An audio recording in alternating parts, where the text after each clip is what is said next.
Straight ahead on 12 News, a bittersweet beer ending. Surly gets ready to close its Brooklyn Center Taproom, making way for something new. Then, right place, right time. What these people did that deserve recognition in Plymouth. But first, Crystal competition. Candidates for City Council all face potentially close races. 12 News starts right now.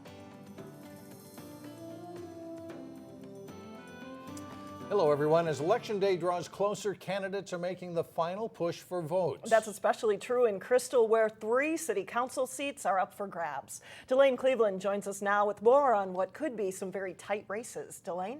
Mike and Alex, 3 incumbents on the Crystal City Council are trying to win their seats back by going up against relative newcomers.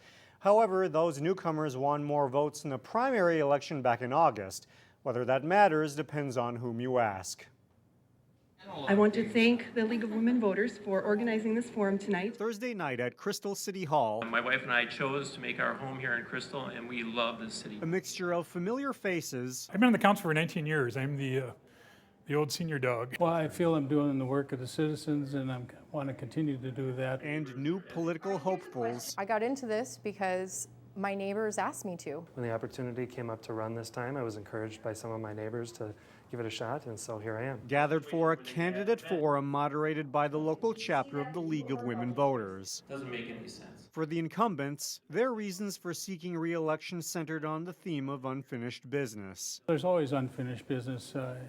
Every year, the main job for us is to come in with a balanced budget. We have a brand new building that we're trying to finance, and we haven't completely decided how to finance it yet. Yet for the hopefuls, their reasons centered around a different theme. That people kind of have this general feeling that they're not being listened to and that they don't have the right opportunity to participate in their government. This is the narrative I hear everywhere, is that people are not really being listened to, they're not really being heard. The incumbent's response. I probably don't average 2 phone calls a month. I'm not receiving any calls, so I don't know if there's a problem out there unless I receive that call. Meantime, the challengers say the primary election results are a key indicator of the voters' feelings toward their city government.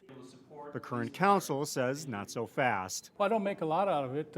We had 3 people running for the one position, so you're going to have a split vote. It was a substantial difference, but it's a whole new ballgame when we come to the main election year. Well, each of the candidates plan to do a lot of door knocking in their respective wards leading up to November 4th.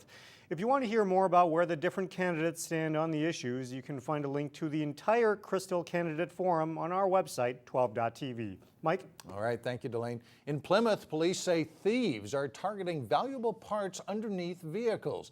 Catalytic converters were cut out of cars at 2 different parking lots earlier this week, one on Nathan Lane, the other on Lancaster. Catalytic converters are part of the car's exhaust system. They contain precious metals. Police believe there may be a link between the 2 thefts, but no arrests have been made. Fans of Surly beer are reminiscing about the good times in Brooklyn Center. Surly's Taproom is closing on Saturday after its well-known Darkness Day event. People we spoke with say they'll miss the Brooklyn Center Taproom location, but they're looking forward to the new one opening up in Minneapolis in December. The Brooklyn Center facility will still be used for specialty beers, and fans definitely have their favorites. I really like Hell. That's an outstanding example of that style, and it's nice to have some really fresh, sort of German-style beer made right here in Minnesota. And they have so many special releases here that you don't, that are hard to find. So it's fun to come here and be surprised. Saturday's Darkness Day is when the brewery releases the 2014 version of its famed Imperial Stout. It takes place from 11 a.m. to 5:30 in the evening, but fans usually line up beforehand to purchase the limited edition bottles at $20 each. They were in the right place at the right time and willing to help in an emergency. All I saw was a blur and a splash, so when I got up to her, a lot of people were still just driving by. Cody Shirley of Rogers is one of 17 people honored by the Sheriff's Office for life-saving efforts. Cody jumped into a pond and pulled a woman to safety when her car ran off I-94 in Rogers and landed in chest-deep water last April. Saw her car kind of bobbing along in the water, so I proceeded to look around to see, who else was going to help, and nobody else was there with me, so I kind of just started wading out into the water and hoping it wouldn't be much deeper than this. Also honored were the firemen who pulled 5 children from a car that crashed into another pond near Highway 100 last November. 3 of those children survived thanks to a team effort. It's a real-life relay. It's literally a relay, passing those kids from the car, from Tim to me, to the police officers, to the firefighters, to the paramedics.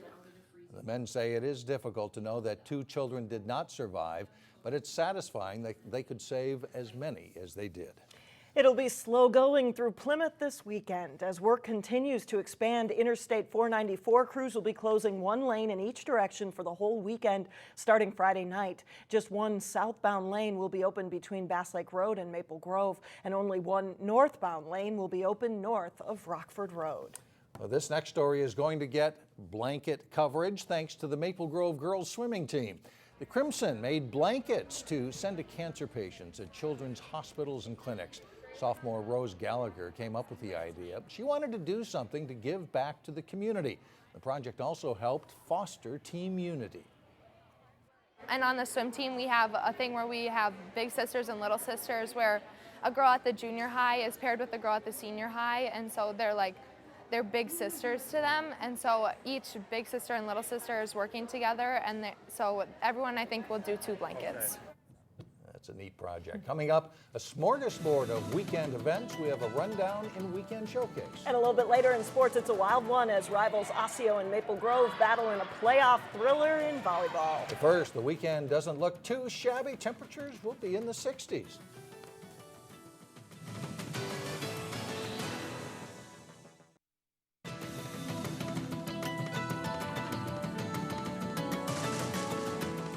What happens when superheroes save the day on Halloween? The answer, free comic books.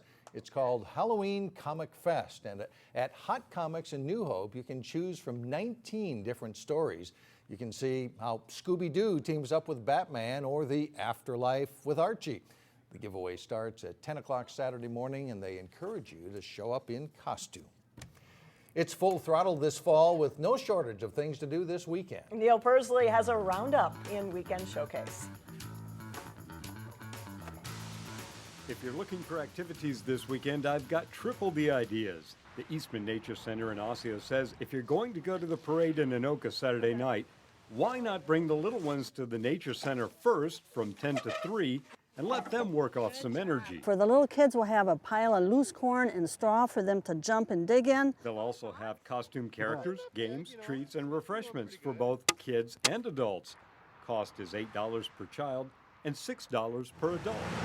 If shopping is more your thing, the Arbor Lakes Business Association in Maple Grove is sponsoring the 12th annual Fall Festival on Main Street. Participating businesses will have special Halloween pails for children to collect treats. We have a costume contest, which the grand prize is half off on orthodontic care at TC Orthodontics, which is, I think, an amazing prize. That'll put a smile on your face. A professional photographer from Clicks will be at Guzzi Chiropractic to take pictures of costumed contestants for judging. This event is free and goes from 9:30 to 1:30. Finally, non-scary family fun awaits from 7 to 9 p.m. Saturday night at the Item Homestead in Brooklyn Park. The home is decked out in Halloween decor. We'll have dancing in the barn with the animals. Explain that. We have a bluegrass band that's playing and people dressed up in costumes as animals to dance with. Oh, okay. Eve said they'll also have a bonfire in the graveyard, garden, and there will be games inside the house. Adults are $6, children 4 to 12 are $4, and under 3 are free. So that wraps it up, my little trick-or-treaters. Whatever you choose, the weather should be beautiful. For Weekend Showcase, I'm Neil Persley. Coming up, your final gardening chores of the fall. We'll have some tips on putting your garden to rest. But first in sports, highlights from the Section 5 cross-country championships. Jay Wilcox has that and more when we come back. There was celebration after this volleyball game, and good reason. It was close. Yeah, fantastic match between two big rivals, and of course it means in the playoffs the one that loses is done for the season too. Makes it extra special. Osseo is the defending champion in Section 5 3A volleyball. The Orioles hope to contend again, but they had to get by a dangerous opponent in the quarterfinals as they hosted arch rival Maple Grove. Second set point for Maple Grove after earlier taking the first set. Paige Aspinwall with a quick set to Lauren Bright, and she pounds it home. The Crimson can smell the upset. The Orioles stem the tide by taking the third set, and then in the fourth, Shia Sanders will block Shea Matuz as the Orioles get out to a 15-9 lead. But the Crimson retake the momentum, scoring 15 of the next 20 points, capped off with this Haley Valencia kill to put them up 24-20, 1 point away from victory. But the Orioles somehow rally back, tying up the set at 24 when Ellie Hoyt sets up Christina Bowe for the kill. And Osseo battles back to win the set 27-25. After a back-and-forth battle in the fifth with their fans on their feet, Osseo completes the comeback when Sanders puts it away down the line into the corner. The fans storm the court, and the Orioles win in a 5-set classic, winning 15-12 in the fifth. In Section 6-3A, the top 4 seeds are strong Lake Conference teams. Second seed Hopkins hosting a doubleheader, the Royals meeting Orono in the quarterfinals. Orono comes out strong. They're on the left in set 1, and Julia Spacek beats the Hopkins block as the Spartans take a quick 6-1 lead. Hopkins comes back, though. Samantha Seliger-Swenson sets for Ruby Lord Moreland for the big hammer, and the Royals win the first set 25-17. An ace serve that clips the net helps Orono to build a lead again in set 2. The Spartans go up 9-3 at this point. Hopkins fights back again, though, to take a close one. Lord Moreland wins the battle at the net for the point on the way to a 25-21 win. And the Royals cruise in the third, putting the slow start behind them as they sweep the Spartans. Also at Hopkins, third seed Wayzata facing Benilde-St. Margaret's. Wayzata is on the left in set 1, and they play well. Mackenzie Greshel sets to Kate Berg for the kill, and an 18-7 Trojans lead. Benilde puts a run together, though. Paige Mazzal and Hannah Anderson team up for the block, but the Red Knights still fall to Wayzata 25-16 in the first. In the second set, Wayzata again gets out front.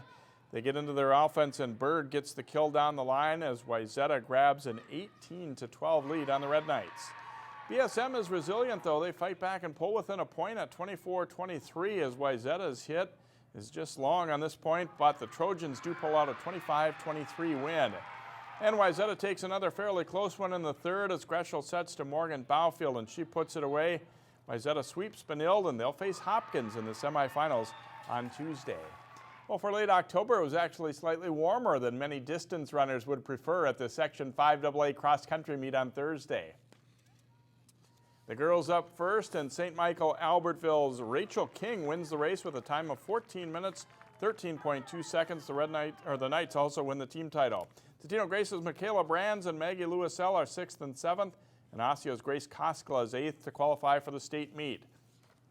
The boys race, STMA's Chase Ko is the winner, leading his team to the section title. Maple Grove sophomore Alex Miley takes 4th place, followed by Osseo's Mitch Kramer in 5th, and Grace's Kevin Dado in 6th. All will run at state, as will Park Center's Robert Johnson. Here's a look at the team scores, starting with the boys. St. Michael Albertville and Centennial are the state qualifiers as the top 2. Rogers is 4th, Maple Grove 5th, Osseo 7th, Champlain Park 11th, Totino Grace 12th, and Park Center 14th.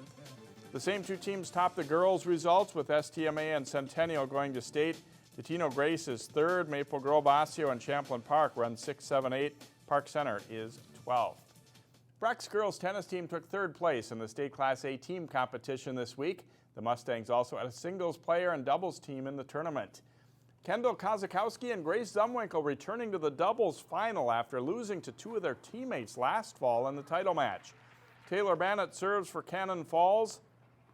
Kozakowski with the return, and then Zumwinkle will split Bannett and Maddie Adele with the overhead as the Breck duo dominates. Second set now, and Kozakowski serves, and Zumwinkle will put the return away. And moments later, the Breck duo finishes a 6-1, 6-2 win. They take the state Class A championship. So came out and kind of took the drama out of that when they played so well. Congratulations to them. Thanks a lot, Jay. You bet. Still ahead, how you can help stock area food shelves this weekend. Plus, one final to-do list for your garden. Tips to get it good and ready for next spring. If grocery shopping is on your list this weekend, why not fill up a grocery bag for neighbors in need? On Saturday, look for these CEAP trucks at 5 grocery stores in Brooklyn Center and Brooklyn Park from 9 until 2. The goal is to raise 100,000 pounds of food to help stock the food shelf through the end of the year. Each month, 900 families use the Brooklyn Center food shelf, and those numbers will rise in the months ahead. Families are coming in more in the colder months because they've got heating bills, they've got car repairs, things like that, and they have to make their budget stretch farther. And so we will see more families in the winter months coming because they need that extra help. For a list of the locations where the trucks will be on Saturday, you can go to our website. That's 12.tv. Our nice fall days are close to numbered. Pretty soon Old Man Winter will be knocking on the door. So that's why this weekend is the perfect time to put your garden to bed. Reporter Sonia Goins goes in the garden to show us how. I like cutting my garden down in the fall because the ground isn't moist right now. Now's the time to prep your perennials for winter. It's fairly dry, so when I'm walking on it, I'm not compacting the soil.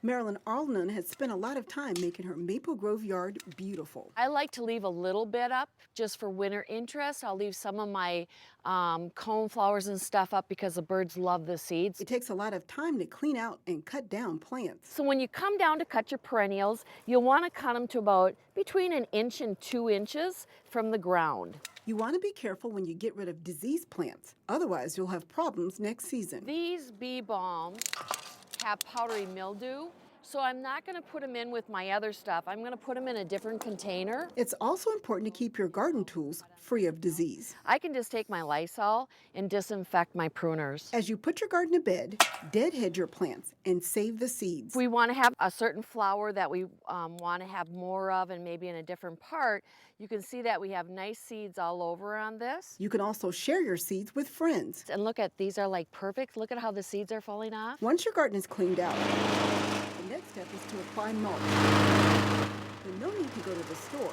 Mother Nature's got you covered. When the ground freezes, you can take leaves that you've taken your lawnmower and shred it up, and you can put 1 to 2 inches on top of your garden. For In the Garden, Sonia Goins, 12 News.